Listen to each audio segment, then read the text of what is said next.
What's up guys? For today's video, magluluto tayo ng adobong sitaw and bawang, sibuyas, siling maanghang. Siyempre, ang ating liver spread, seasoning, dahon ng laurel, at ang ating pamintang pino, at siyempre, yun din ang ating liquid seasoning. At of course, ang ating toyo, and then ang ating mamasitas oyster sauce, at siyempre, ang dato puti, suka, at ang ating giant chicharon. Panahog natin mamaya yan. At gigisa lang natin ito hanggang sa golden brown ang ating baboy. At halo lang. At magiging ganito ang kulay niya ng mga kaluto. At pag ganyan golden brown na, syempre halu-haluin lang natin ang onti yan. Igigidid lang natin.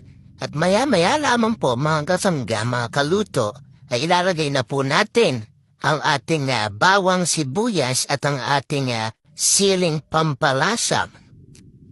At halipas lang ilang minuto, pagluto ng ating bawang na sibuyas, ilalagay na natin ang ating tausi, ang ating sitaw.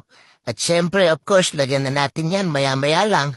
Habang andyan na po ang sa ilalim ng ating panahog, ilalagay na natin ang ating mga spices. Unahin na natin, syempre, ang ating paminta. Ang paminta rolled. Yan, dahil natin medyo marami, mas masarap.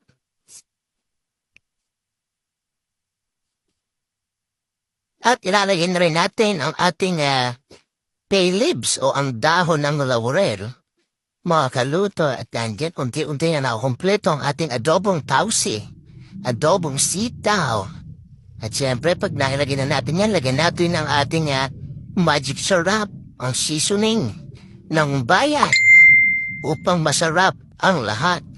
At lagyan din natin yan, bukod sa ating powder seasoning, lagyan natin ang medyo onti lang na liquid seasoning.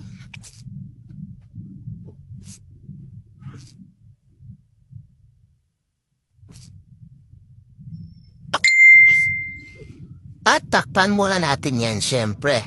Upang maluto at pag naluto na, lagyan na natin ng ating oyster sauce. Lagyan na rin natin yan ng soy sauce. Lagyan na natin ng onting oyster sauce. At tatakpan lang natin muli yan. At ilagay na natin ang ating liver spread na lalong magpapasarap sa ating adobong tausi, adobong sitaw na may baboy. Halu-haluin lang natin, halu-haluin.